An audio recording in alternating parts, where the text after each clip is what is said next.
Move up the,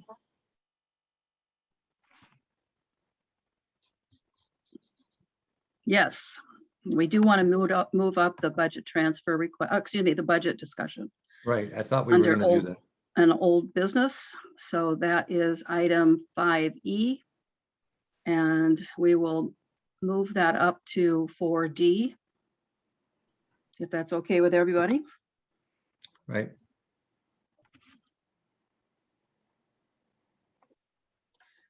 Okay, any additions to the agenda? None here. Hearing none, we will proceed. Next item is new business, item 4. And the first item under that is the Bone Lake Northwest or Northeast, excuse me, wetland project bid solicitation. Madam Chair, Yes, do you want a motion to approve the agenda as amended? okay. How I'll about make if I, I'll make the motion that we approve the agenda as changed. I'll second. any further discussion? If not, roll call, please. And Bobby, I'm going to have you read off the managers' names.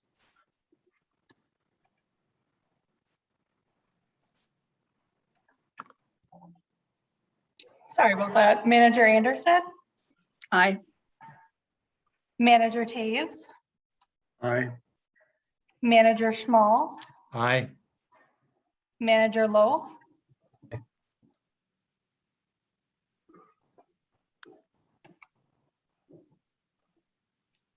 looks like we might be having some trouble with our mute. have to unmute. Manager Loth, Aye. Manager Oaknick. Aye. All right, motion passes. Now we will move on to new business, item 4A. Mike, I assume that's you? Yes, Madam President, managers. My apologies. One other thing that just occurred to me, were we going to consider, no, that's right. We talked about it before the board would do the President Pro Tem later. Mhm. This evening with regard to the Bone Lake Northeast Wetland Project. So some number of years ago, I was out on Bone Lake and one of the residents there had mentioned a long-time old farmstead in the northeast part of the lake, which was no longer standing. And upon further investigation in the 1964 aerial photos, you could see the farmstead and the cattle right on the edge of this wetland. So district staff and DOR proceeded to do some sampling and have concluded then that through that sampling, a significantly higher level of concentration of nutrients in those wetland cores than what would be there naturally. Subsequently, the district applied for a grant application for a Clean Water Fund grant, or received the grant just this year. And we have been proceeding with EOR on the design. And so this project is moving along quite rapidly. And now this evening, EOR has prepared recommendations for bid solicitation. And so Kyle Crawford here is to kind of go over the project a little bit and then answer any additional questions. Thank you, Mike. Good evening, Madam President, managers. As Mike mentioned, I'm Kyle Crawford, Water Resource Engineer with EOR. I've appeared before the board on a number of projects with the district, including this one multiple times. So I'll try to keep it fairly short. It looks like you guys have quite a bit on the agenda tonight. So as Mike mentioned, this was noted as a source of a large amount of phosphorus historically. And with that, the soil cores did show that phosphorus was located on the northern end of the wetland with a depth of all the way down to 4 to 5 feet. So with this project, we are targeting those high phosphorus areas, expecting to remove approximately 5,600 cubic yards of material. That material would then be deposited on the district leased land just down the road that's currently being hayed. And that will also help with some cost savings on the construction costs as well. So with that, we are at 90% design plans and recommending authorization to solicit bids. We'd be looking to post it for bids within probably a week here. And then within a month or a little over a month at the October board meeting, we'd then be prepared to have a recommendation for award for a contractor. And then we'd be looking at building the project winter 21 into winter 22 with final closeout in spring of 2022. So with that, I can open it up if there's any questions for me or any follow-up. I know we have a few newer managers, so if there is any additional information you'd like, please feel free to ask. Are there any questions? I just have one question. This requires some fairly complicated controlled dredging and digging out. Are we requiring any past or previous experience to do this kind of work as a criteria for screening possible bidders? So we do, in general, require contractors to sign an affidavit that they, essentially it's a affidavit that they're certifying they're responsible, that they know what they're doing, and they've conducted this type of work before. Additionally, if we do come across a contractor that we do not have direct experience with, then we do typically reach out and request project references from that contractor so that we can verify that experience. Great. Thanks, Kyle. I was just going to add very quickly that we have worked with so many contractors, so many different projects, that chances are that the list of contractors will already have experience with, so we'll be able to provide that info to the board too. Good. Thank you. Any other questions?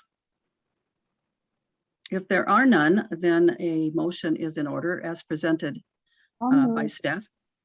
Sorry, I'll move it. Resolution 210801, approving plans and directing solicitation for bids of the Bone Lake Northeast Wetland Restoration Project. Okay, is there a second? I'll second. Okay. Any further discussion?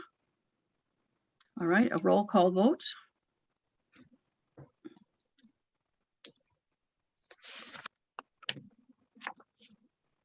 Manager Anderson, Aye.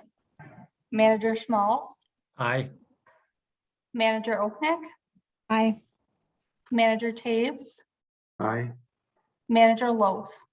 Aye. Motion carries. And now, do we need a new motion for the resolution, or are we okay with this? I'm sorry. That's a Chuck question, I think. Manager Anderson, the question Yes. was, the motion was to adopt the resolution. Okay. So there's no further action needed. All right, very good. Thank you. Next item on the agenda is the fiscal year 22 Clean Water Fund application.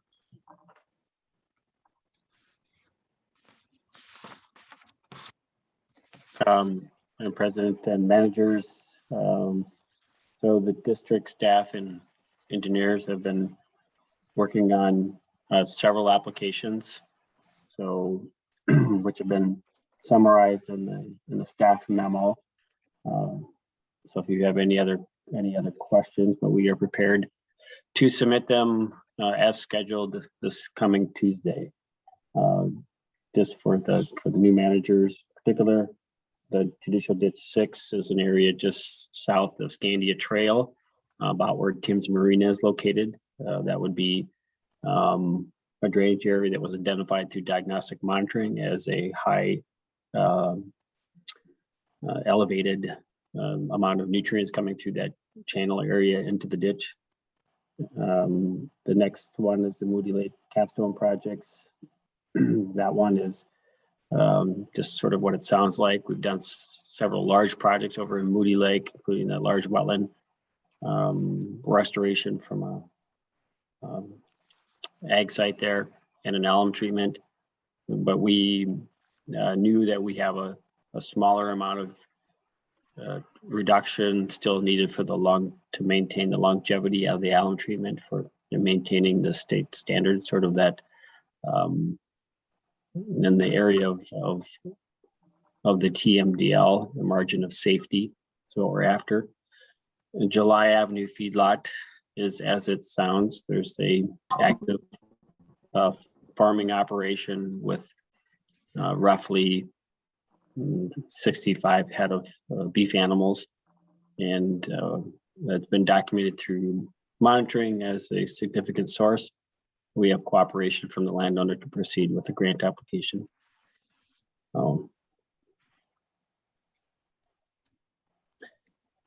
And then just as noted in the recommended action, we're just looking for confirmation that the board would give direction to staff to proceed with submitting these applications to Bowser. Okay, thank you, Mike. Are there any questions? If not, the motion. I as have presented- two quick ones, Okay, President Anderson. Just to clarify, Mike, that judicial 6 wetland enhancement, that's not the one we've already won a bill on where there's an iron filter. This is just the west of that, right? If I recall, it's an open Well, area. correct. It's west of the judicial ditch, but it's north. It's just off of Highway 97 and Okay. not by Highway 50. So it's a small arm of the private ditch that comes from the west underneath some private driveways. Okay. And the other question would be, is there any opportunity for any of these projects to compete for the Lower St. Croix grant dollars? The ag one, I think in particular would be yes. And perhaps some of the capstone ones for Moody, if those are not selected. Though it's because we're compiling a number of smaller projects for that capstone one. So I think that, if it was not selected by the Board of Water and Soil Resources, then we would have the opportunity to prioritize from that subset of potential projects and submit them one at a time to the Lower St. Croix. Yes. So by waiting though, do we actually miss the opportunity for this year and then be pushed into next year's Lower St. Croix program? Is there a timing issue on that? Well, there's two things. One, I think for the Lower St. Croix, we would want to more fully develop particularly the Moody Lake capstone ones. We have just talked to a number of landowners conceptually, and this is not an unusual application structure or process where we say our goal is this many pounds of phosphorus. We have roughly 7 or 8 potential smaller sites that could be combined to get to that goal, with an understanding that we may not be able to get all of them. So we're, again, kind of proceeding more cautiously as we have to meet the goal that we put into the grant application. But also there's, for the Lower St. Croix, we've had better luck with the competitive grant pieces to date. So. Okay, thanks. It's good that we're going to try anyway, so that's good. Mhm. I think I just want to footnote that however, but we're working on a 2-year budget right now for the Lower St. Croix. And so we won't be working on a forward budget, whether it's 1 or 2 years, probably 2 years again, for funding until next year. So there's time if some of these don't go through, although I think it would be unusual if between our grant applications and the clean water loan that we don't have the funding for this list of projects here.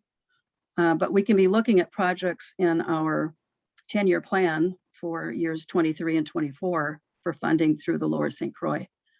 So we do have other options now that we didn't have before. Yes, and we will definitely continue on these sites in terms of investigation and landowner communication, et cetera, up and through the process before the board of Bowser reviews and approves her.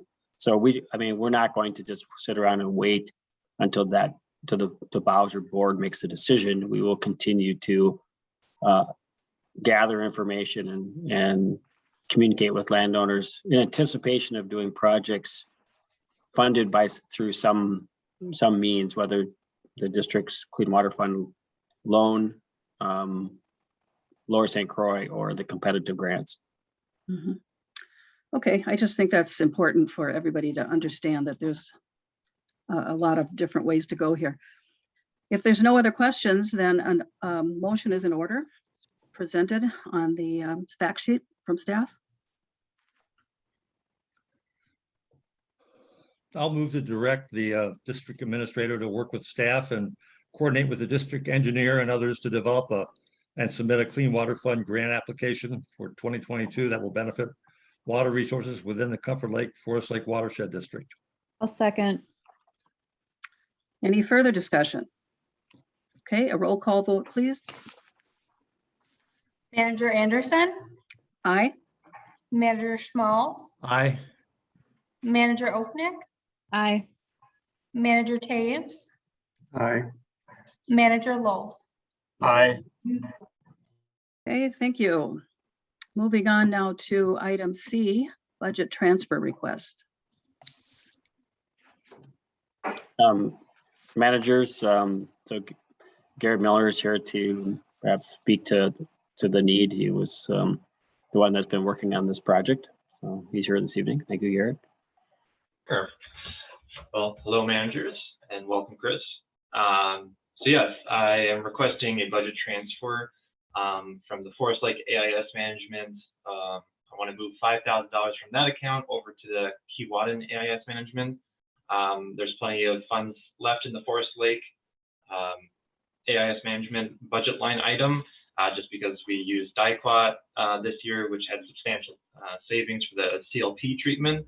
And with that $5,000, I would like to conduct a purple loosestrife treatment, herbicide purple loosestrife treatment on Keewatin. I believe the board had expressed interest earlier this year, and after having been out on the lake a couple of times now during the flowering season of purple loosestrife, I think it's worth an effort to try and reduce the abundance, because it's quite widespread around the entire shoreline.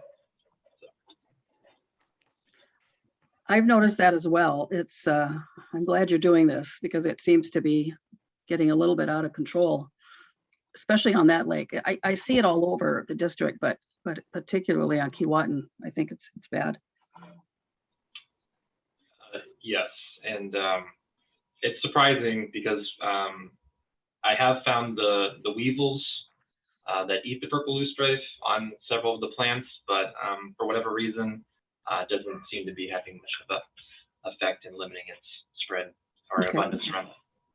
So does that little portion that's north of 97 count as Keewatin? Because that's just solid purple. I'm sorry, which location? Just north of Highway 97, there's like a cutoff pond, and I don't know if that counts as officially part of like Keewatin. Oh yeah, I think I do know what you're talking about. I can certainly look into that. I don't know if that's private land owned by the adjacent neighbor, but I will. Oh, good point. I'll take a look. Thank you. That's right by the turnoff road. That's what you're talking about, right? Off 97, off Keewatin? It's not too far away from the bar, the old log cabin. Yeah. It's between Highway 2 and the old log cabin on the north side. It's all dried up and purple right now. Yeah, but I think that pond that you're calling it, I think that is there is a connection to Keewatin, but Garrett can check it out for sure. Appreciate it. Sure. Okay, is there a motion then to approve this budget transfer? I'll approve it. I'll Move to approve it, I'm sorry. Okay, we have a motion. Who's going to second? Anyone? I'll second it. I'll Okay. second. All right, go ahead. All right, there's a motion and a second. Roll call vote, please. Manager Anderson, Yes, aye. Manager Smalls, Aye. Manager Oknick, Aye. Manager Taves, Aye. Manager Loth. Aye. Okay, motion is approved. The next item is the 2022 draft budget discussion. And we have a couple of visitors here today for this conversation. Mike, would you introduce them, please? Yes, Manager Anderson. So we have Justin Nielsen. He's the lead auditor for the field team. We've been working with Abdo Eichen Myers for, I think, 7 years or so now, so as the audit firm for the district. And I see we have Cindy Osborne here from the MPCA regarding the loan that we have through them. And Emily, is there anybody else? No, so right, Nancy was not going to be able to make it, right? So.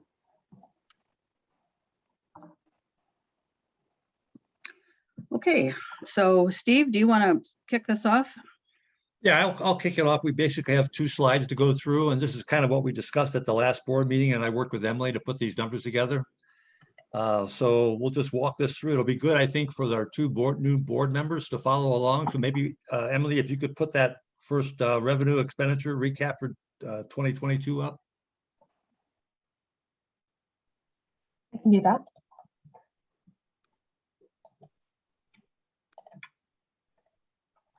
Okay.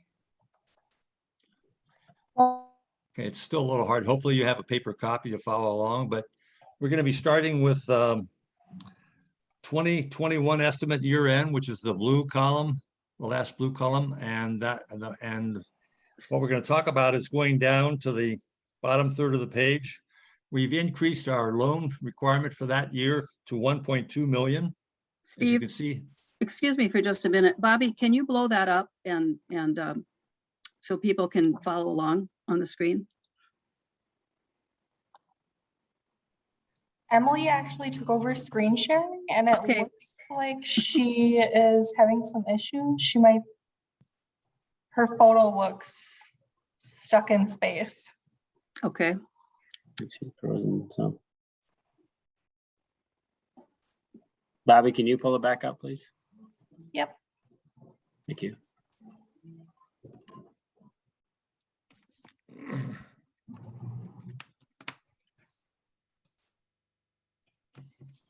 Sorry, I'm back. I can share the Excel document and that might be easier to read. I can zoom in a little bit better on it.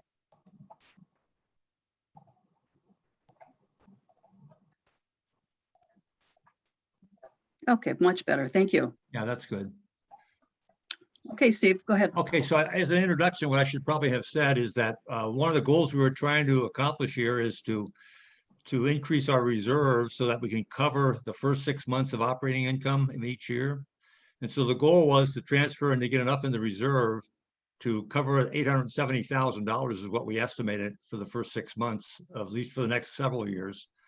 And then thereafter, to make sure in future years that we have a reserve budget percent to the reserve percent of the budget for the following year high enough to give us some safety in covering that 870,000 or whatever it is for that particular year. So with that as background, that's what we're trying to do right now. So the strategy to accomplish that is to increase our loan for 2021 estimated year end to 1.2 million. And then you can see that on the chart. And then if you look down below, what that does at the bottom there, where it's revenue over and under expenditures, that increases our contribution to the reserve to $668,000, which gives us a year-end reserve of 1.588 million, which then also includes I'm trying to look up there where that is. The earned grant revenue, the unearned grant revenue, which is $707,000 up on the products program, about 7 lines down. You'll see that. So if you subtract that out, that gives us more than enough to cover the 870,000 for that for this year. For next year, I'm sorry. So then when we go to the next year, 2022 expense budget forecast, we're going to take a loan of 1.6 million, which then will generate $676,000 contribution to the reserve, bringing it up to year end at 2.264 million, giving us a ratio of about 38.6% to the budget. And so that will be more than enough to cover the 870,000 for the next year. And then as another option, we had looked at the next column, on the last column on that sheet, is to increase the levy at 10% rather than 5%. So in doing that, you'll see that the reserve contribution goes up about roughly $75,000. So we gain a little bit, but not a tremendous amount between those two options. The first column was actually a 5% increase, which is what we've been trying to do the last several years. I So think, now Steve, if you can explain why we need that reserve for the first 6 months of the year for our new members that may not be familiar with how government revenue works. I think we're required, aren't we, Jackie, to have a cushion or enough to guarantee that we can cover the out-of-pocket costs for the first 6 months of the year, right before we get our first revenue contribution from the counties, which occurs around in July. And there's So no we have to get through the first 6 months, and then we Yeah. have another big influx of funds in July to cover us for this next 6 months. Mhm.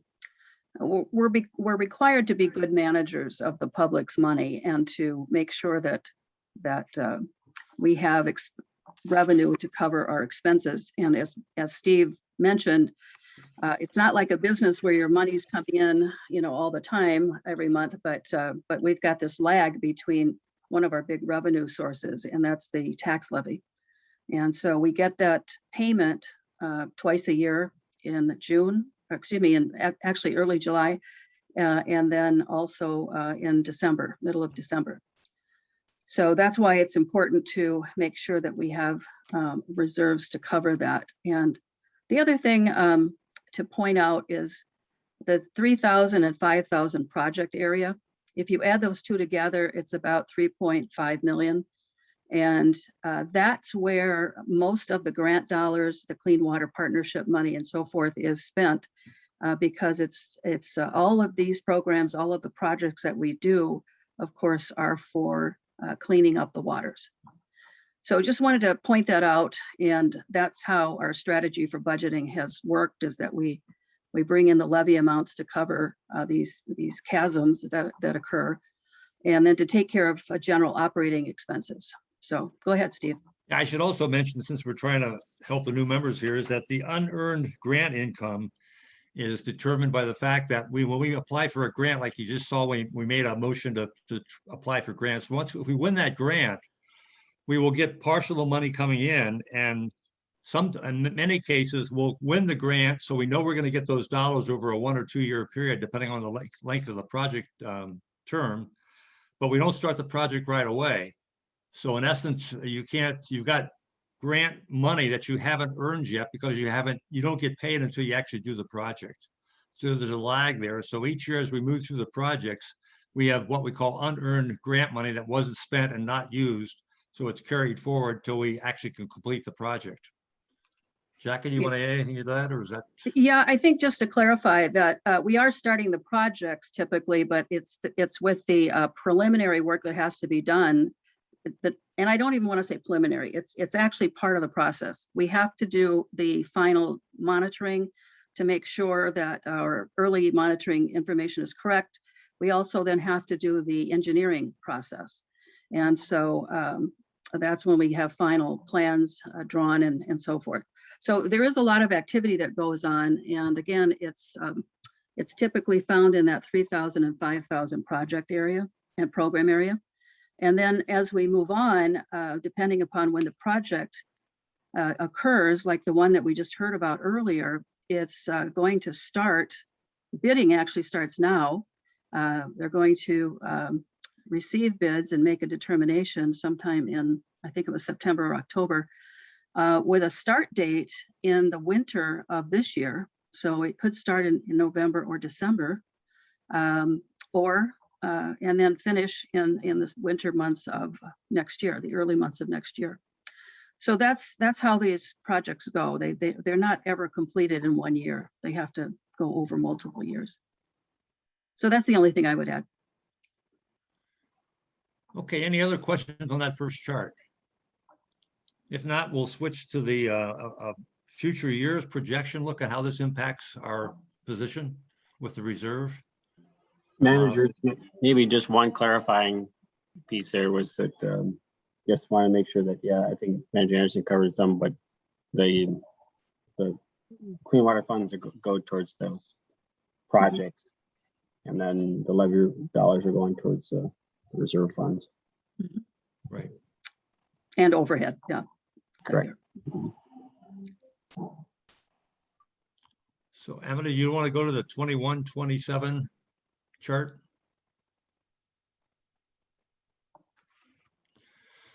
Okay, this chart repeats what we just saw. You can see we got 2020 year end, the 2022 budget, both the 5% levy and the 10% levy. And then we've got into 2023. So if you look at the bottom there, of that 2023 column in yellow, you'll see that's the amount of reserve that we had coming into the year, 2.264 million. And if you go above, we got a $900,000 loan this year is what we're planning on. Okay, and we have actually, so that leaves us with a net of 1,569 at the end of the year. So if you subtract out the 900,000, subtract out the unearned grant revenue, which there's none at that point in time because we don't know what it is yet. So we more than have enough money to cover with a 51% ratio to cover our 870,000 for 2023. And then if you project now to the next year, there we're using the rest of our loan for that year, that loan, which is $656,000. And again, we don't have any unearned income and unearned grant income that we know about yet right now. And we actually will add to the reserve by about 40,000. So again, with a ratio of about 37%, we have enough to cover the $870,000. Okay, so then you go to 2026. This is where an issue comes up. Now we need to look at, 2025. We now need to probably develop a new loan because you can see we have a deficit of, we'll cut into the reserve by over $1 million. And we will probably not have enough to cover the 870,000. So at this point in time, we're going to have to look at our strategy and then see what happens in the previous years and determine what kind of a loan or what action we need to take at that particular time. But at least from now up through this 2024 period, 25 period, we're okay. The other thing I want to mention is that the key variable here that impacts things is if you go back to our 2021 estimate, the blue column, second one in,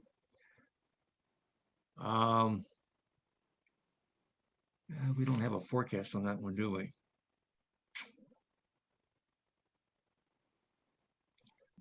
Which row are you looking at? I'm looking for maybe we have to go back to the first chart again, Emily, to make the point I want to make.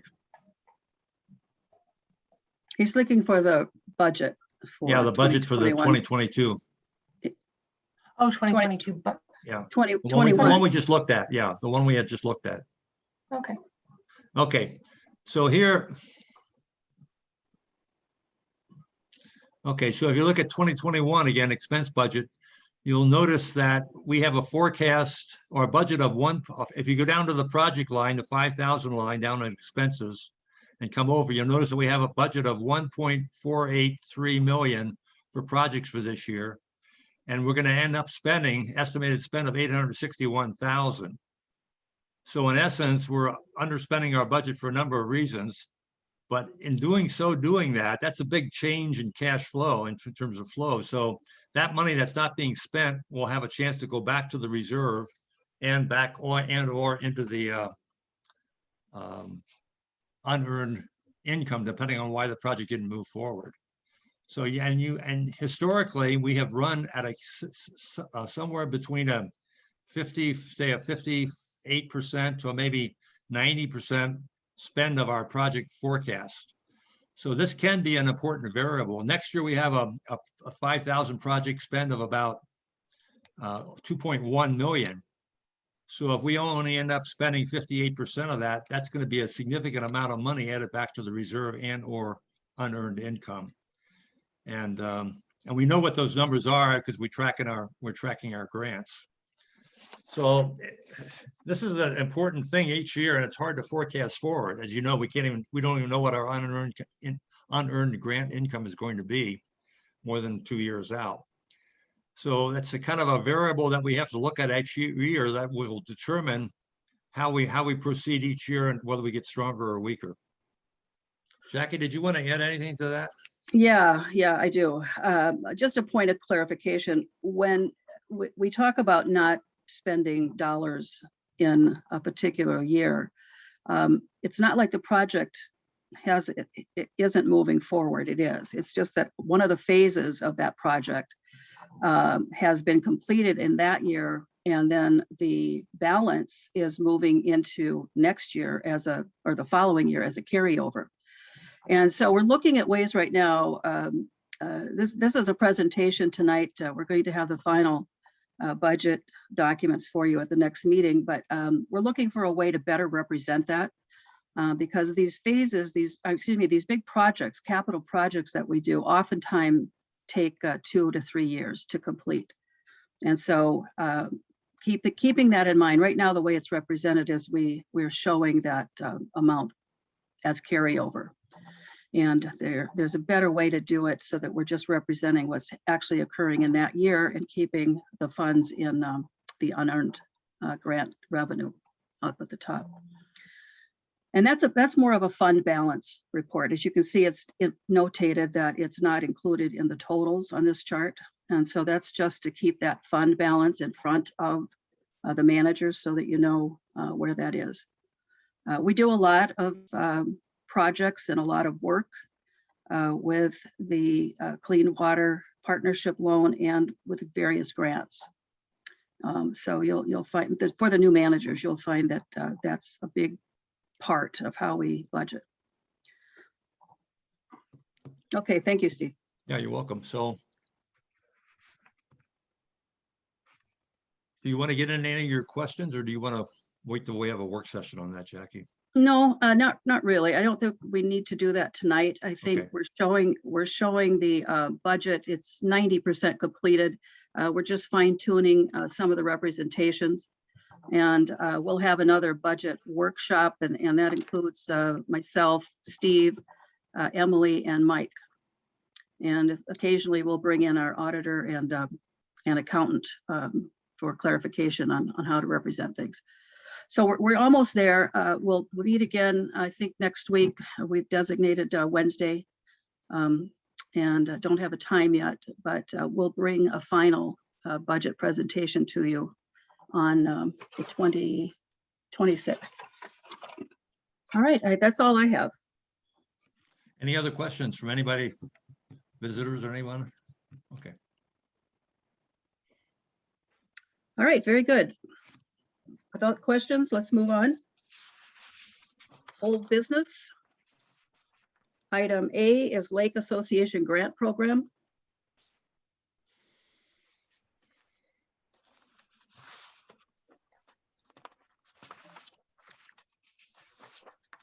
Is that you, Mike, or is that going to be Garrett? I believe it's Garrett. Mike, you're muted.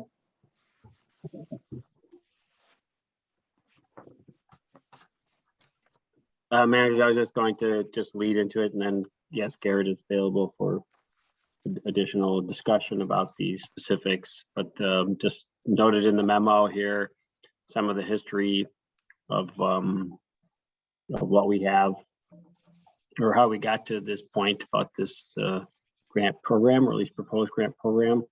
And then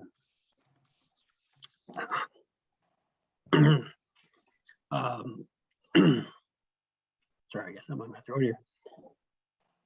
And just a couple of notes about how I guess I was hoping that we would have some further discussion about maybe some, alternative options and things that you may want to consider for community grant programs. But yes, Garrett is here to answer more questions. Garrett? Would you like to bring forward a synopsis of the work you've Sure. done here? Yes, sure. So as Mike was saying, just in the memo, I presented kind of the history of the grant program, how it was brought about by Manager Anderson, and how there were several iterations. Staff brought forward some examples, wrote some drafts, and I believe on the April 20, or no, I'm sorry, on the May 13th regular board meeting, a motion was made to approve Manager Anderson's grant program description, which staff took a look at and used that as the basis for what was created in the attachments of this memo, but expanded upon it a little further to flesh out the program. Some of the ideas that staff had was changing the review process just to include district staff and CAC members. And then also there's those issues or perceived issues of conflict of interest. So what we wanted to do was have a fair review process where if a member of the CAC was on that Lake Association, they would be dismissed from that review process. Other ideas that were incorporated to flesh it out more was a review template that was created, just some prompts for the review committee to look at to help grade certain applications, which can all be fleshed out more, but it was a starting point at the very least to add some structure to it. Another idea that was added into this draft was to encourage more competitive or competition, I guess, or for lake associations to put forward a stronger application, I guess, in that you could be awarded more funding or percent of the project funding if you put together a project that would benefit more taxpayers. So for instance, if you had some sort of project that was only going to affect maybe a couple landowners, that project would only get funding for, say, 25%. Whereas if the project helped out a bunch of taxpayers across the entire lake, it could be 50% above. So these were some of the ideas. We presented this to the CAC about a week ago, have gotten a little bit of feedback, still waiting on a couple others, but we wanted to present this to the board now to get some of their ideas, comments, suggestions on how to move forward with it.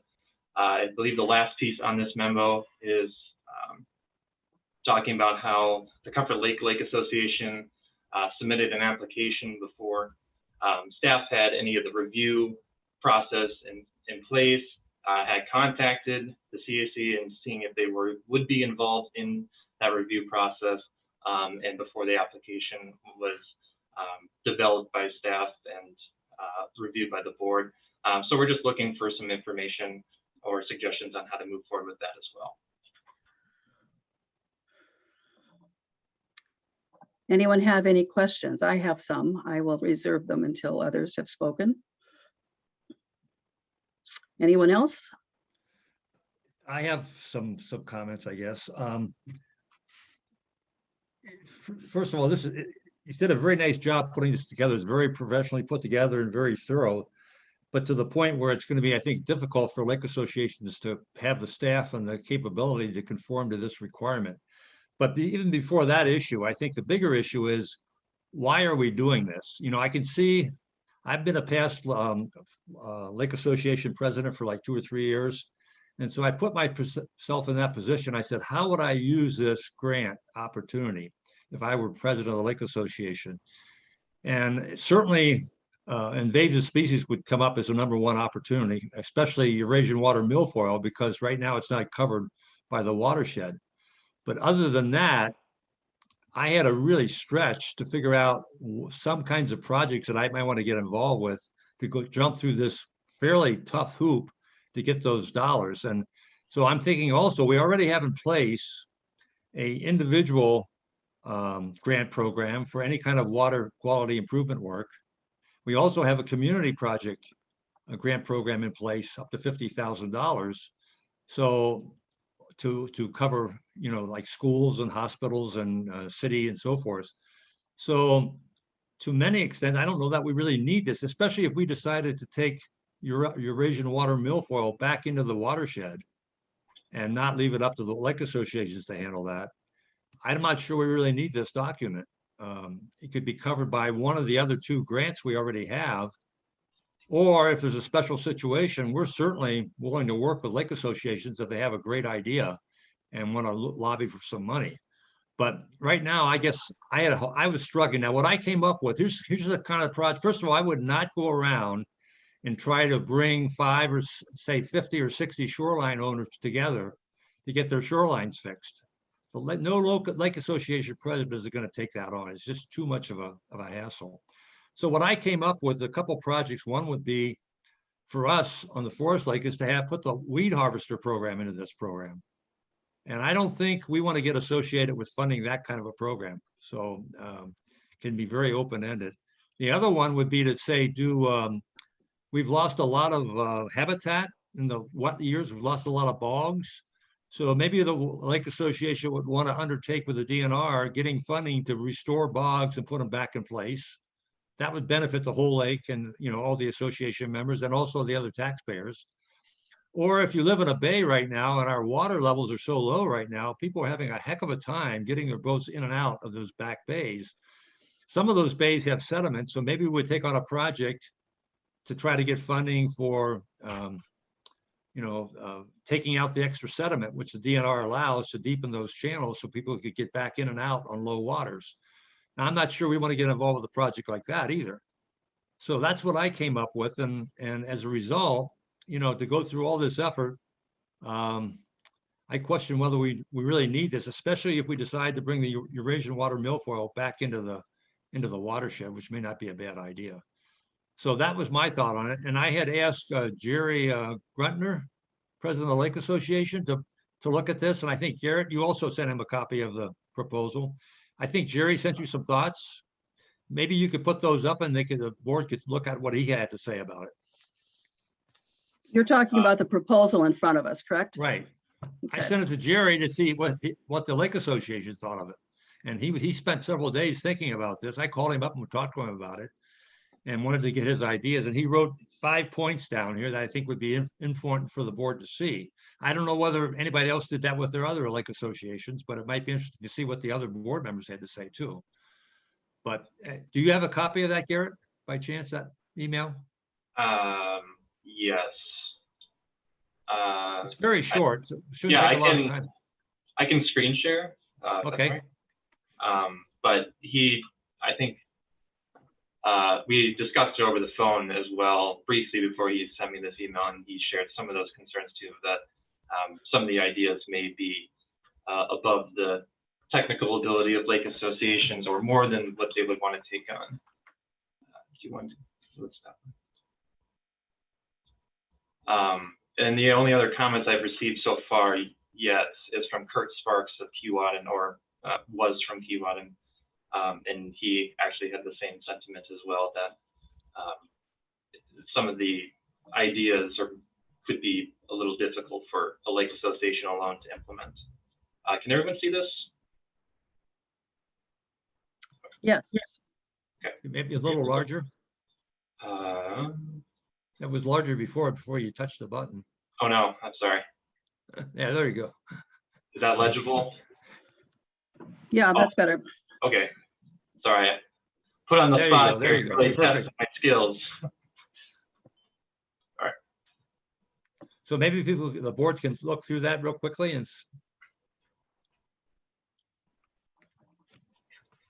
Well, I'm going to jump in here. Do you have anything else, Steve, on your part? no, that's pretty much it. Okay, My thought would be that my recommendation would be that we reconsider bringing Eurasian water milfoil back in. And then just letting know that they're available through the individual grants or the community grants, or if they have something outside that, just to come to us. I mean, well, they've come to pull, you guys have pulled Eurasian water milfoil and we gave you money for that one year, so. who's you guys? You mean, Comfort Lake. Lake legislation, yeah, I'm sorry. yeah. Well, I'm not surprised by the response that Jerry gave. I was quite surprised and shocked when I read this. It's not at all the proposal that I brought to the board last January, at the last meeting in January last year. And the purpose of this was that our community grant program has had, I think, maybe 3 projects over the 10 years of its existence. Maybe it's even been longer, 12 years, 14 years. And one of the elements in that original document was nonprofit organizations, which all of our major lake associations are. So that was their avenue to get into the community grant program. My proposal was to separate that out so that we had a standalone for the lake associations, because typically the lake association individuals and that organization are the most active in water issues in a community. And so it was an attempt to bring that to the forefront and get much better play, if you will, in the public. But some of the comments in here I found to be quite offensive. The fact that there is a perception that board members would be biased in reviews. We've had board members on our grant reviews. I'll just call these grants, they're our own little mini grants in the various areas. And quite heavily, in the beginning, we had quite a few of the individual grants that were coming in. And we had always had a board member. It was just a committee assignment like any other. And sometimes, of course, you would have grants that impacted people on your own lake properties. So I think that the board takes an oath of office to do right by the Constitution and the people. And I don't think that you should worry about any type of undue bias entering into decisions. And those are recommendations that then come to the board. So the full board is the ones that actually approve the final say-so in going forward. So I think, that doesn't need to be in there. I think that this got so overly complicated, and I'm not sure why we proceeded with this, because the last conversation we had about this at a board meeting was that we needed time to develop this as a standalone independent grant. And so we were just going to continue to use the existing community grant as it existed. And getting into that, especially with this Comfort Lake application, and the review I did before that, there was a lot of language cleanup that needed to be done. The community grant program is not well written. I know this is from before the time of anybody on the staff here, but it still needs to be looked at. It needs to be updated. The application process is onerous. It's not clear what information is needed on the application. I talked to Mike about that before the Comfort Lake one was submitted. But this standalone effort here was not necessary right now. The only grant application that I know of is the Comfort Lake Association grant application. And following the current information and application that's, it wasn't even on the website, honestly, the application. I think the president had to get that mailed to her. And so the process should have followed the community grant process that we have in place. And it's not nearly as constrictive as what this is. So I believe I made this statement several times, which is that this was not to be restrictive. It was to have a general purpose, and then allowing the lake associations to come up with projects that were of benefit, not to single landowners, not to a group of single property owners, but to the lake as a whole. And when the Lake Association does a project that improves the lake, it's not just for the people that happen to live around the lake at that particular moment. The water is owned by the state of people in the state of Minnesota. And so it benefits every single person that comes and enjoys that lake as well. So I think we need to not be so suspicious of people, and that we need to use, if you look at the language in the preamble to the Clean Water Partnership loan, for example, it's written very broadly. And it has a purpose of cleaning the waters and improving the waters of Minnesota, both ground and surface water. And I think that was my intent.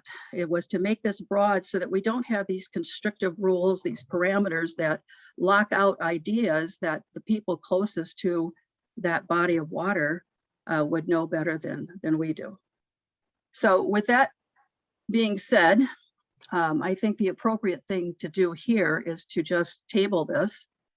And if I need to work with staff some more to get that thought across, then I'm happy to do that.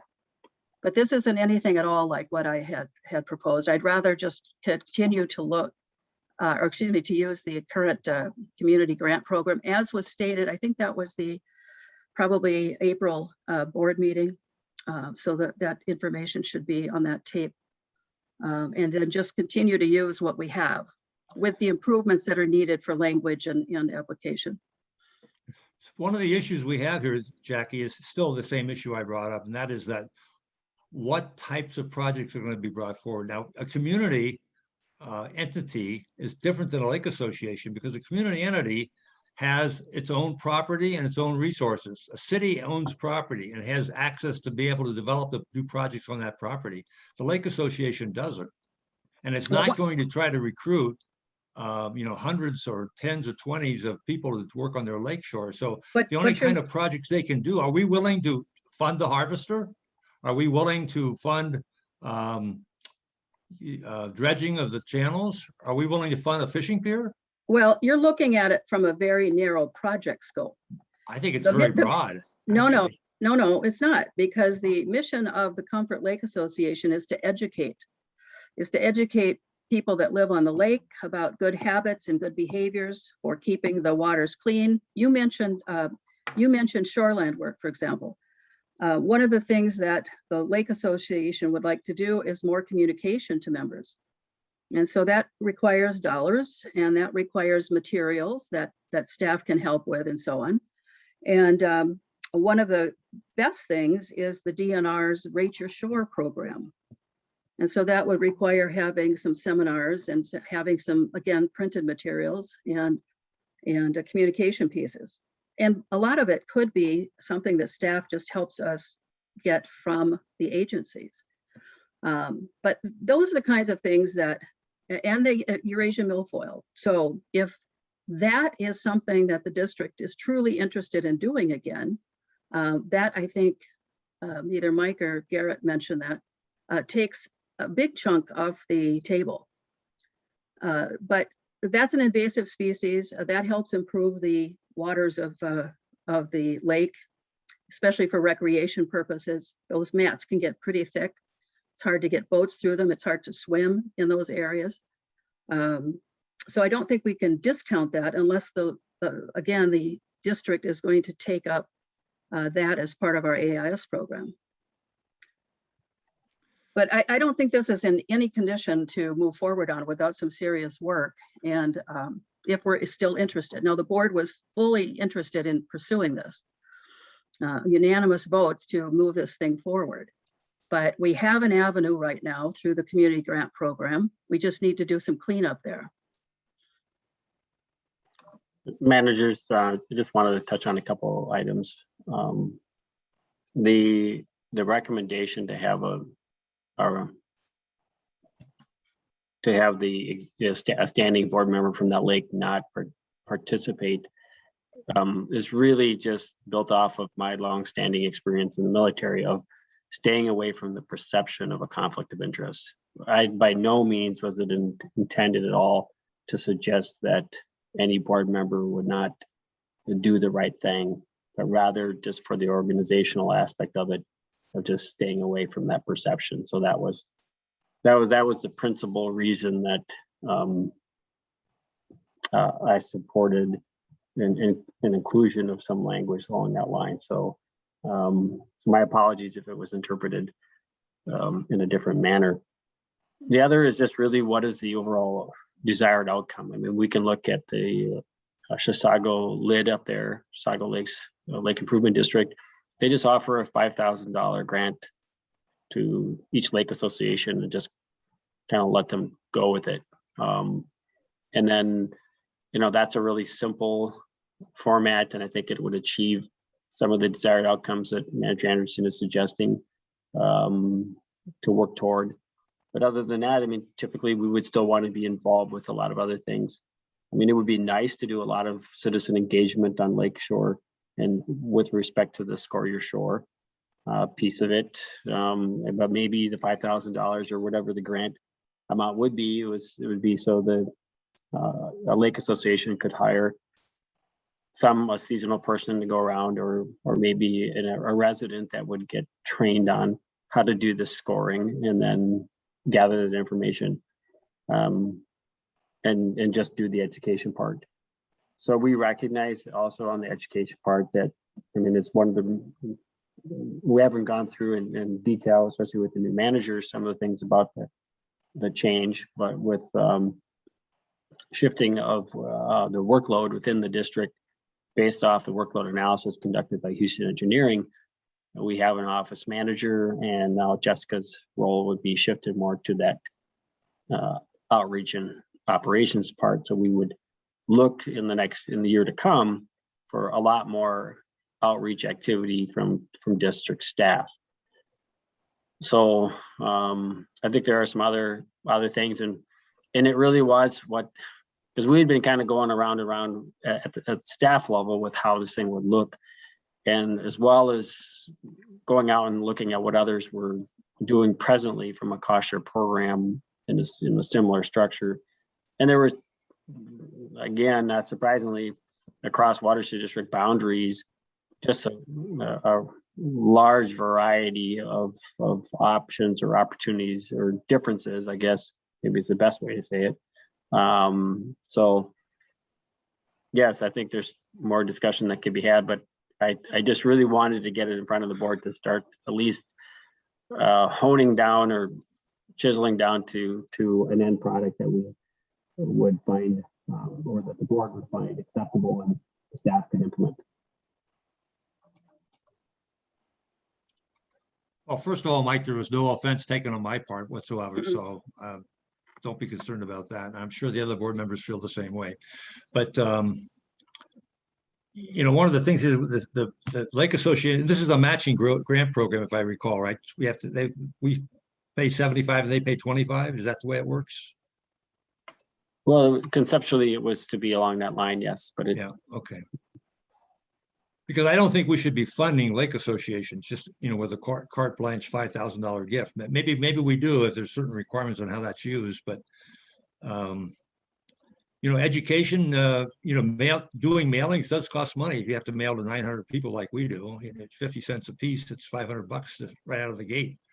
So so maybe we put more of an education slant on this. Maybe there is some opportunity. Maybe we should just try it and see what happens. But I think we should just maybe work with the community grant one that's already there, even though it's open-ended. Let's see what comes up. But we as a board need to decide what we're going to do and not do. And we can do that on each application that comes in.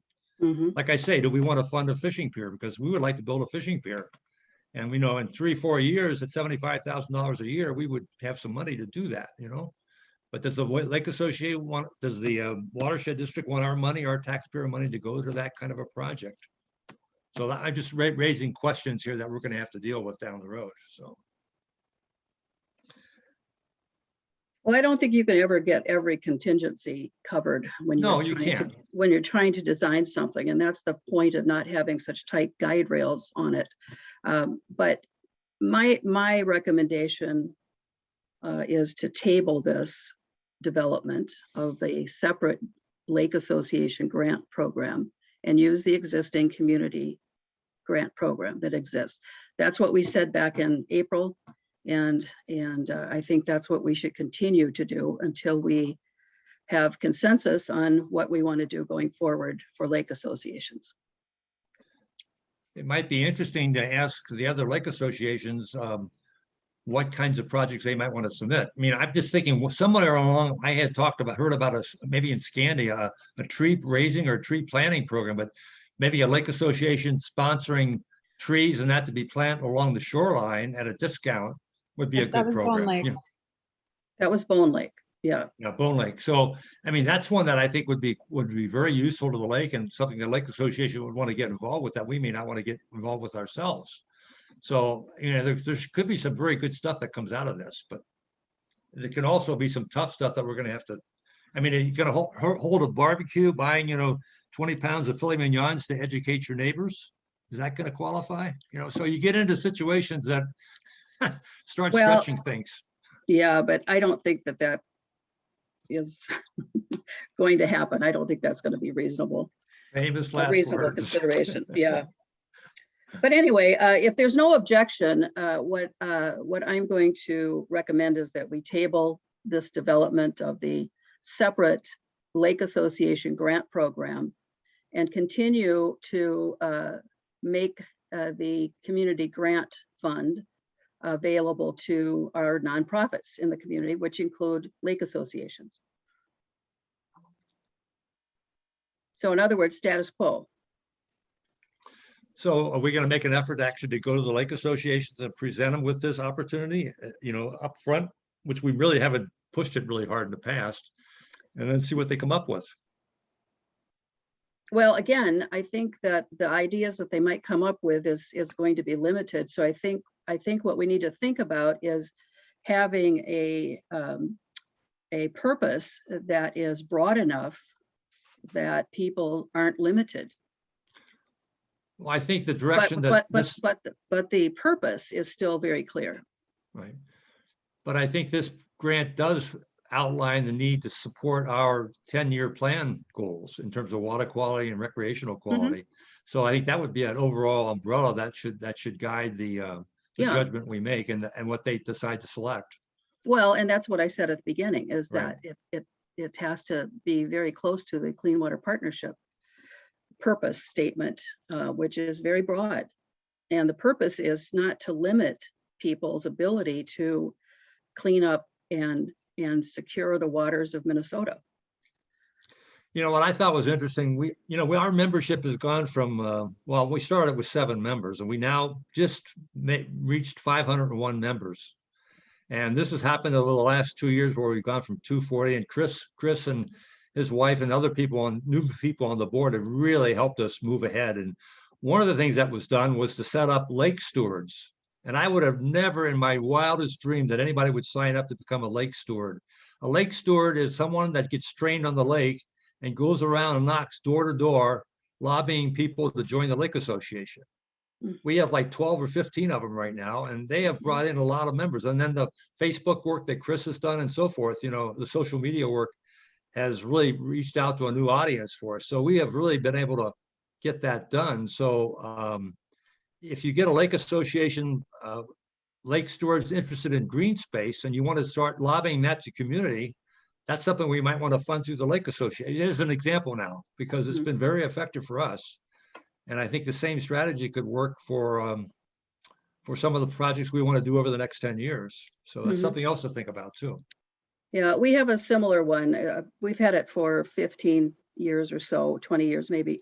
It's Black Captains.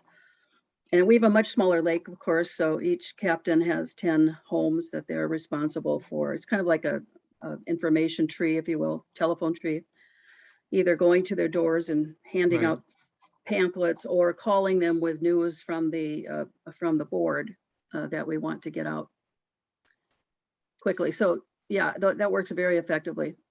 Is So there maybe any, I'm sorry, go ahead, Steve. Yeah, maybe we could set, as we meet with the Lake Association introducing the program, suggest some kind of programs like that that would help with that, we know would help us in terms of like, talking about wetland education and Mhm. having the people in the Lake Association go around and do some of that work. If Yeah. people are, if you've got a black captain and we have lake stewards, Mhm. turn them loose on those issues that we're trying to deal with that we just don't have time to handle. Right. So I think that kind of a direction and focus, if they Mhm. take the bait and go, it's going to help both of us and it's going to help the lake, which is the most important thing of all. So, Which is the whole point of it all. Right, So right. I'm happy to go to there's only 3, to the lake associations and talk to them about this concept. That'd be And great. obviously, any board members that are, we've got one from Bone, we've got one from Forest Lake. And so I think we're pretty covered. I'd be happy to do that and develop this. So without objection, I'm going to table this conversation on the separate Lake Association grant program and have the access continue through the community grant program. Okay, I All right. support that. All right, very good. There's no objection. That is the direction for staff. And I will talk to Garrett. I will follow up with Garrett and keep coordinating with him on development of this program. Not with a timeline or a time period in mind, but for future presentation to the board after input from lake associations. Okay, let's move on. Where are we here? Here's the agenda. Under old business, we are at bank signers. Mike? Manager Anderson, managers, just want to update our bank signers, given the new board members and the listed staff, so as to conduct the business of the district in accordance with the resolution. Okay. I will move this motion to adopt resolution 21-08-02. Is there a second? A second. Okay, seconded by Jen Ocknick. And roll call, please.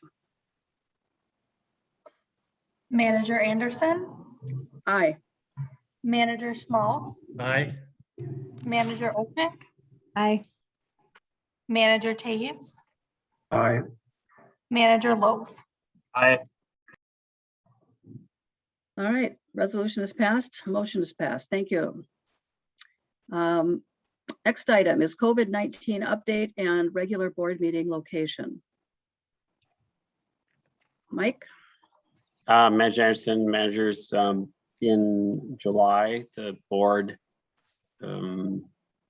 had considered, or at least discussed, what the next steps might be with respect to coming out of our remote meetings, et cetera. But that was a very different time already, just 3 weeks ago, both nationwide and within the state of Minnesota. So there was some request for some additional information of how other entities are conducting meetings. And again, this is a couple weeks old. If any of it has changed, we can let you know, but that's what we understand it to be currently. And then you would see my recommendation for continuing in the format that we presently are in.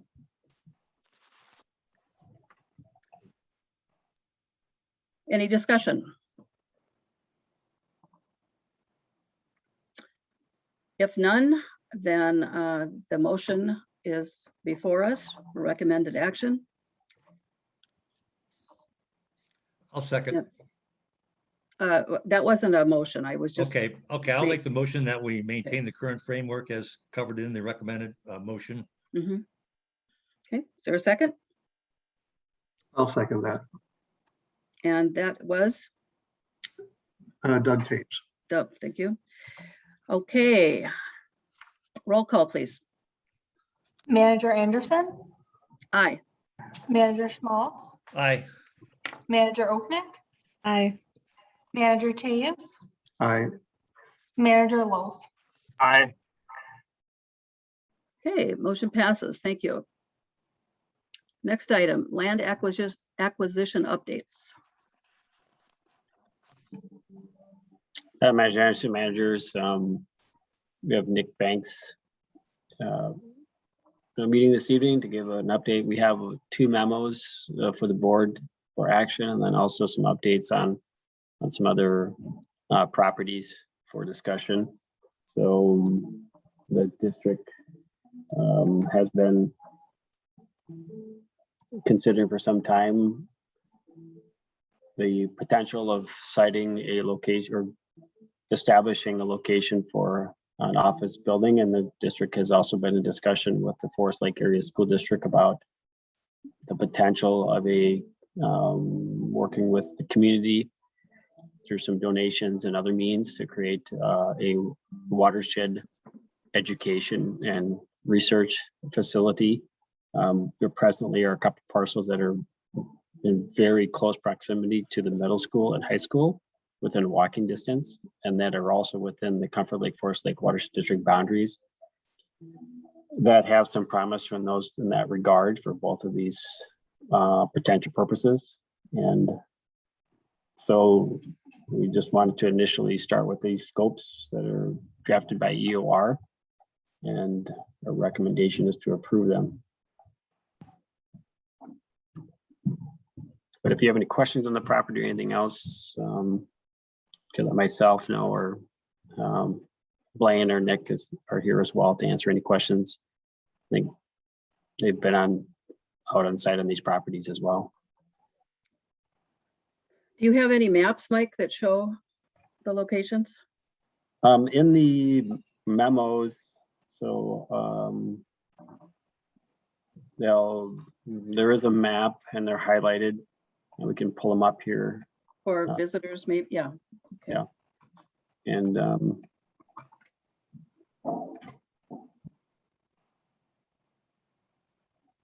to the second page, please.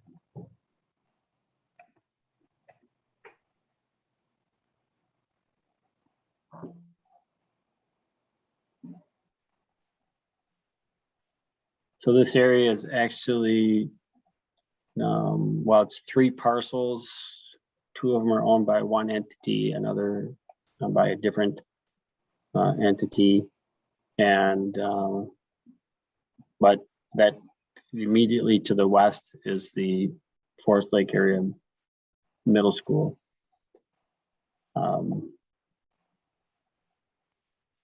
There are several other advantages to this property. That there's mixed land uses, some upland, forested areas, a little bit of open, probably maybe previously pastured even or something area but also the area along the roadway here on these 2 parcels is wetland. So it makes the property less desirable from a building or development standpoint because of the need to get off of 97. However, students and others could walk over and access the property, and other schools could come and use the bus turnaround areas. All those things would be not required for a different type of setup. The other property is this one here. Since we just have the map up. Oops. There we go. And that's owned by a different entity as well, but one that actually this property and the field below it are properties that the district has been renting and converted into a permanent hay cover because of the diagnostic monitoring showed that the field, when it was in corn and soybeans, there were some significant flow paths in different areas that were contributing a quantifiable amount of nutrients down across the road and into Forest Lake. So we have a relationship with the owners from that standpoint, and have been in some conversation with them to let them know that we may be interested in this parcel. They're interested in selling the whole thing for development. However, right now there is no capacity within the from the, I guess, the sewer trunk line. So they have to wait until I guess Met Council increases capacity. So they don't, there's some technicality from that standpoint that makes the property just in a holding pattern. So they may be open to the district doing something with this northern property. Mike, that property in the bright yellow outline, is that the property that has the cover crop on it? Yes, in fact, the district is currently, we're renting it from the owner. Mhm. We have converted it to perennial hay cover. And there's a farmer that is cutting and baling the hay, and then the district is getting paid for that. So Okay, and then what about that space between the red outlined area and that most northern, yeah, that strip right in there? What is that? there's a residence in there presently. Okay, We have had communication with the owner there. mhm.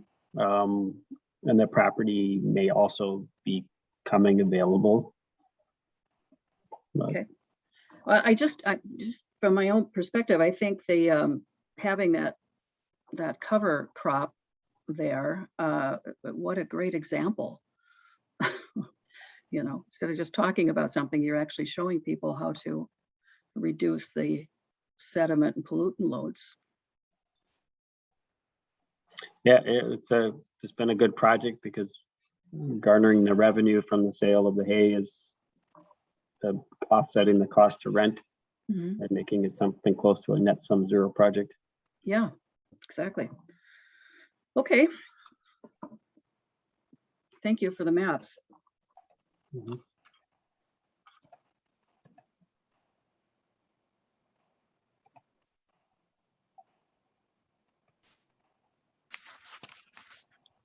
Well, I'll move that is there a motion required here? I think there is, isn't there? Yes, there is there's two actually, so we'll start with number one.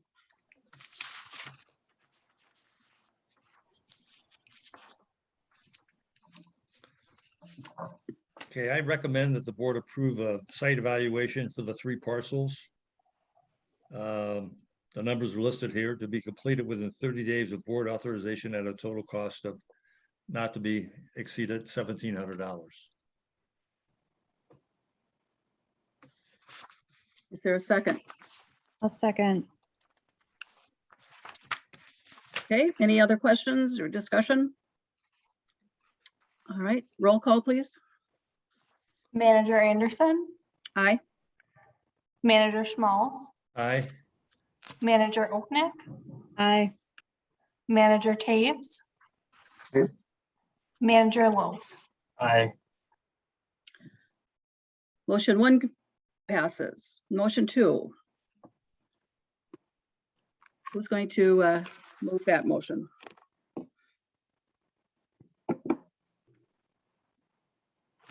Can I just say I'll move that motion, or do you? Yep, need me to that's move fine. No, that's fine.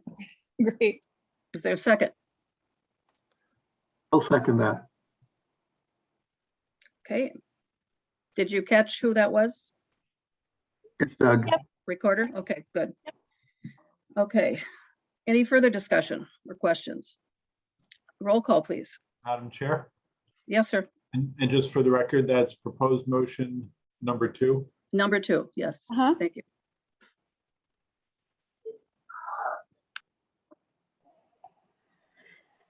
Roll call? Manager Anderson, Aye. Manager Schmaltz, Aye. Manager Oknek, Aye. Manager Taves, Aye. Manager Loth. Aye. Motion carries. Thank you. Next item is the summary and approval of board direction. Managers, just, excuse me, before we leave the topic of the land acquisition, I Yes, just wanted to have Nick give a little summary of a property that the board has discussed okay. just recently, that's come back, and there's an opportunity that the district may have. So Nick, kind of please proceed with your findings. Thanks, Mike. Good evening, Madam President and board members. The property we're talking about here is the WJD6 Headwaters parcel, which has been the subject of discussion a few times at several board meetings. The last update we provided, I think at the 7/22 meeting, was that a purchase agreement was put into place with the seller and a potential buyer.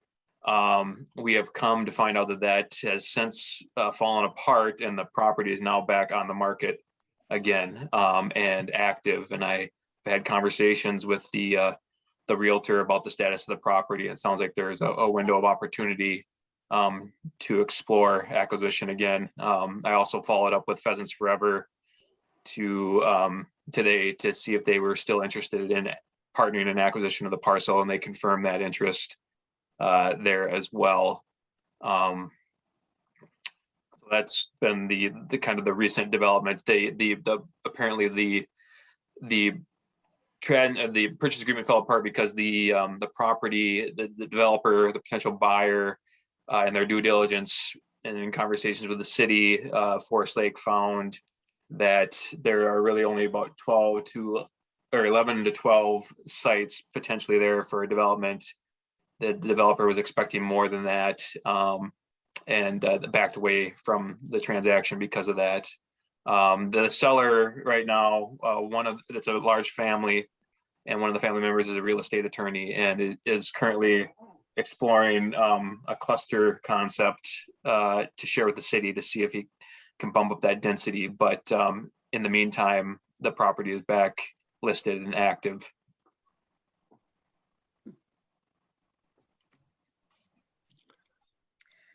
Can I ask a question, Nick, if you're done? If one of the property owners is preparing to present a, I forget what they're called anymore, but unit development, I think they're called planned unit developments when they cluster properties or houses like that. But what amount of that acreage would be needed for that? I am not entirely certain, Manager Anderson. I think they would need the entire balance of the property initially to be able to achieve the density, but then after getting that in place, then would be able to parcel it off, Okay. The balance, so to speak. Okay, so our looking into it and the owner looking into continuing to develop it is in parallel. Okay. Correct. And so you're asking the board to approve a site evaluation for the entire parcel? Is that correct? Well, I think managers, I think we just want to confirm direction of how to proceed. I think one of the things that was discussed last time with council and the board was, preparing some level of appraisal that would be appropriate to take action upon, and then have some conditional pieces, especially with the backing of Pheasants Forever. There would be relatively little risk in terms of the funding side of it. And then again, there were, so you would maybe recall some maps, there's 350 some or 60 acres, I think it was, and several of the larger parcels on the southern end. The interest is to convey them to the DNR so they can connect these other WMA water management areas, so our wellhead management areas rather. So that's really kind of, I think, the first step, and I'll maybe let council speak to, what authority, I would have to proceed with certain things and what would maybe be prudent at this time, given the fact that this really just came up today. We've been trying to ascertain from the realtor what the actual status was, since we knew there had been an active attempt, and then that it came back in market. So thank you, Nick, for making that observation, and or at least noting that it was back on the market. And so we've been just able to close the loop on some of that today. Okay. Well, if we need Chuck to give us some advice, now's the time. Madam Chair, managers, with respect to Mike's authority, I would just reference his authority to spend up to $20,000 on matters within approved budget funds. That's the authority you've given him. So, Mike, if you are, if development of a potential acquisition here is within an identified budget fund, you do have that authority, which you could use to obtain an appraisal or do other steps that develops the district's position. Otherwise, I don't know that I would venture an opinion on the path. I would want to talk with Nick and understand the framework or the several frameworks of a potential acquisition involving the other possible partners that have been mentioned, and then we could certainly come up with a strategic path to move forward. Yes, I was thinking about that authority limit of Mike's as well.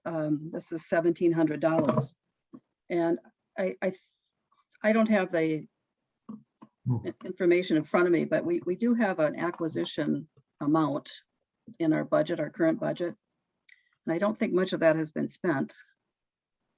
So there certainly would be funds available.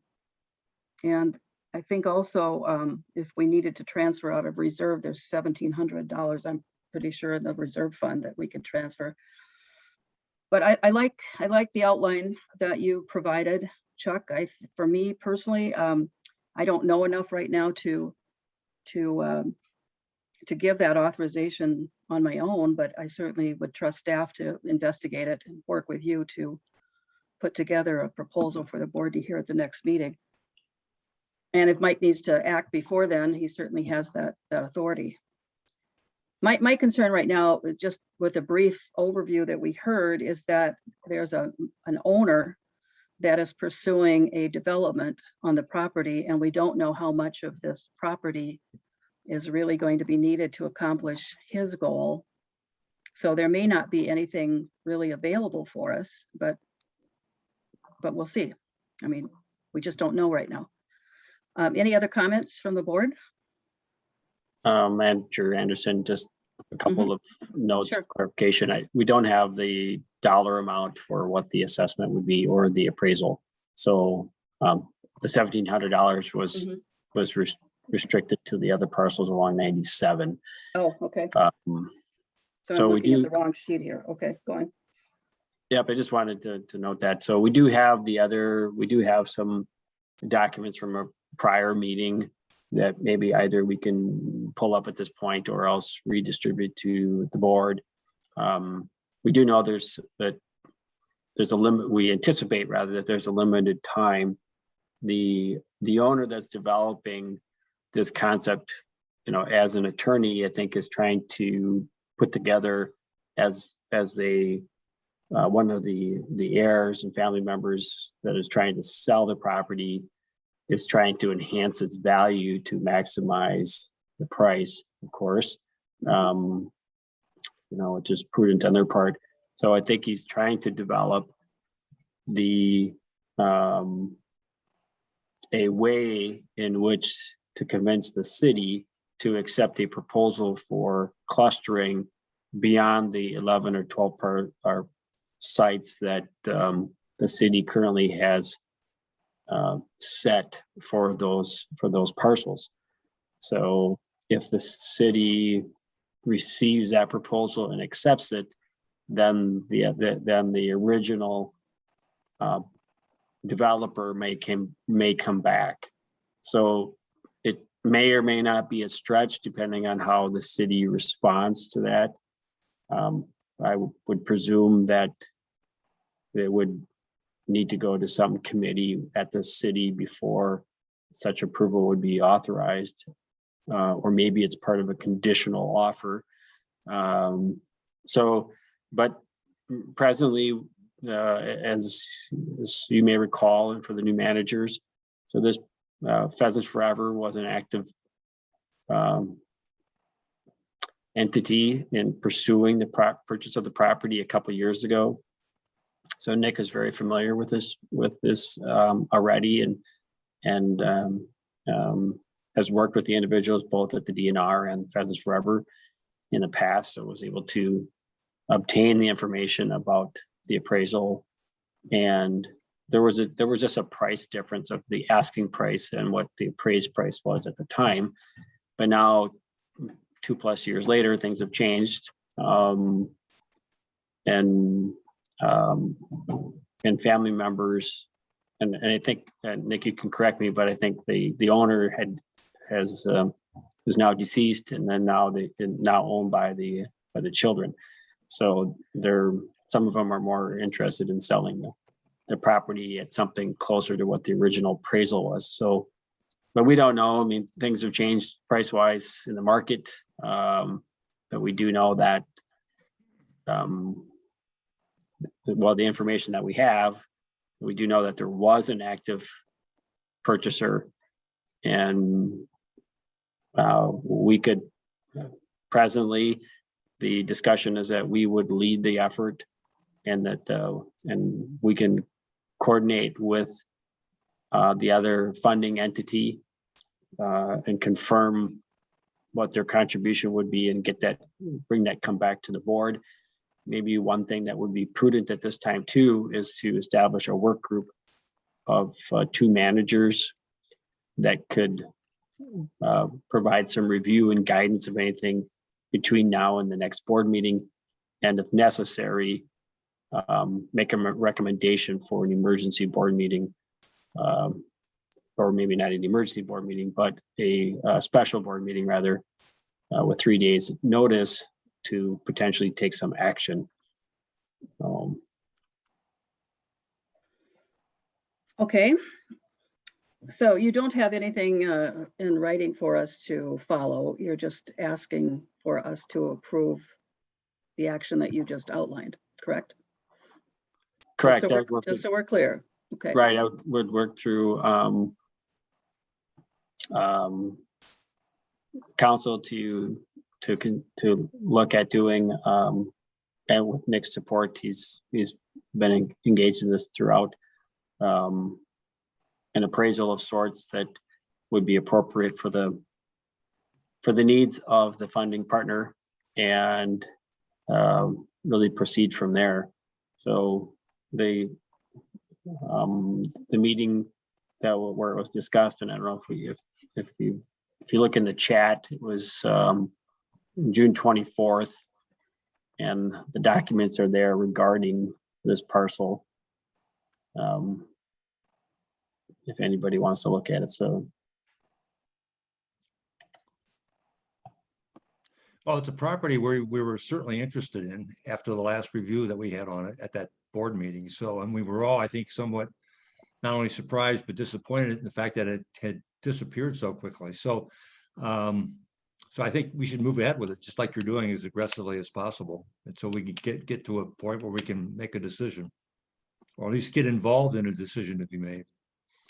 Is that a motion, Manager Smalls? Yes, it is. All right, Sorry. thank you. Thank you.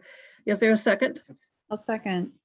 Okay, motion's been seconded. Any further discussion or Just one questions? question. I have more of a procedural question as it relates to our program to acquire land. Do we have an agent now that represents us? A single agent? We do not. Okay, because I was wondering if we did have an agent, well, how did Nick find out about this before our agent? But that's an irrelevant question right now. So I thought maybe Nick would get the commission on this whole thing, so. All right, are we gonna get a real estate person or not? I guess Well, that I was the other made- question. I have made several attempts to engage people. But the reality is that the market is so hot with respect to home selling and commercial property, et cetera.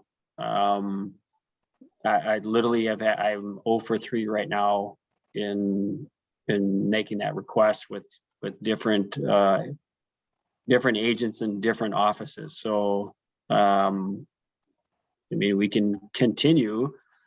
They're not, of course, necessary. The selling agent would be glad to do the work, of course, but if you can wrangle somebody up and that would be interested, that would be great.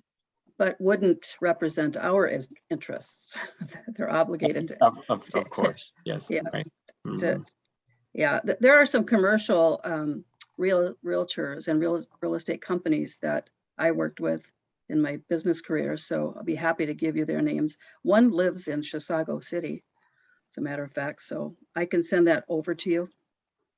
Right, I was just contacting people more locally. Right, right. For obvious reasons, but it's just not, Mhm. I mean, Well, these are these different are offices. commercial, yeah, these are commercial realtors only, so I Mhm. think we'll have better luck with that. Okay, Okay, any further discussion? Madam Chair, Yes, sir. just if I could take the opportunity to offer an observation from what's been indicated. The typical framework of a clustering development or a conservation development is that the building lots are clustered on smaller lots, and then the remainder of the property is designated as a separate lot or lots and then protected with a conservation easement. And there's a requirement for a third party to serve as the party that holds that easement and protects the property. It seems to me that if that's being discussed, that's in theory a very favorable proposition for the district. And apart from exploring its role as a purchaser of the property, the district would, I think, want to put a high priority on getting there and coordinating with the city to help explore and support the concept of the city being inclined toward a conservation development. And then, the question would be kind of different from the very traditional conservation development of a third party holder. Would the DNR be able to hold the land and put it in their WMA as part of a conservation development? Would the district be able to take the rights that would let it do the resource enhancement projects that it could do on that property? So, and in that situation, the price for that right should be very low, because the developer is allowed to profit from that land and use it as part of their acreage for their clustered properties. So that's just to say that in parallel to moving forward to get the property appraised, it would seem that, just to what I'm hearing, that the district might also want to put a priority on sitting down with the city and the other partners and trying to, support that notion, which, would also be coordinating with the developer itself. So that's just a thought. Absolutely. And that's why we have lawyers present. Thank you. That's something that I don't think any of us would have thought of. So thank you. That's a great idea. Yep. Very important. All right, Well, we're they ready don't- for, sorry? Well, yeah, right. And that was to those 2 points. That's why we want to work in parallel. We will want to continue to proceed as if we were the potential buyer. Then kind of a longstanding saying and in my world is if you like the view, buy it. Basically, if you own it, then you have control of doing the projects that you want or conveying to other parties. As long as the city, we can certainly start the discussion with the city in terms of and maybe with the support from legal counsel as to how such a mechanism might happen within the arrangement that is described. But we would just not want to be in a position where we could not do the project and not convey the property for some unknown reason based off of zoning criteria or limitations, because sometimes it's an unknown, but that would be my singular concern is just not being able to do the project that we would want to do. If we go the route that Chuck is Well, correct? if it was to be acquired and then developed, right, just as a standalone piece. And if nothing happens to it, of course, then fine, it's in a conservatory.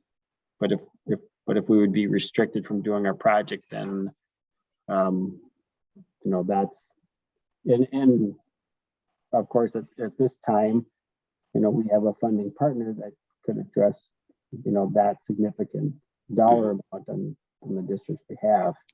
So we'll proceed in both tracks. So I think that's a good recommendation. Yeah, I think the board is asking that you look at and explore all possibilities and make a judgment and bring that to the board. We can't help much at this point until you gather more information and present those possibilities to us, those choices. But thank you, good points. I think we're proceeding now, or ready to proceed with the roll call vote. Manager Anderson, Aye. Manager Schmaltz, Aye. Manager Oknick, Aye. Manager Taves, Aye. Manager Loth.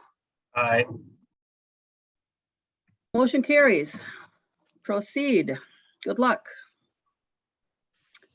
Next item is board direction. Madam Chair, board direction to staff, I have that Mr. Miller will have a look at the purple loosestrife situation on the pond north of 97 near Keewatin. And then simply that the development of the separate grant program is on hold and staff will continue to work through the community grant program, and Manager Anderson will work with Mr. Miller to develop the separate grant program. And that's all I have. Okay, very good. Any additions? Anybody? Okay. Next item is adjournment. Next board meeting is August 26th at 6:30. We'll continue with Zoom just to reinforce what we voted on earlier, that we're keeping the pandemic protocols in place until further notice. I'll move to adjourn. Thank you. Second? I'll second that. Okay, good. Steve seconds. All those in favor, say aye. Aye. Aye. Opposed? Opposed? We are adjourned. Thank you. Thank very you. much. Welcome aboard, new members. Take care. Yes, Chris. welcome Bye. aboard. Bye-bye. Thank you. See you, Doug. Take care. Good night. See you, Chris. Good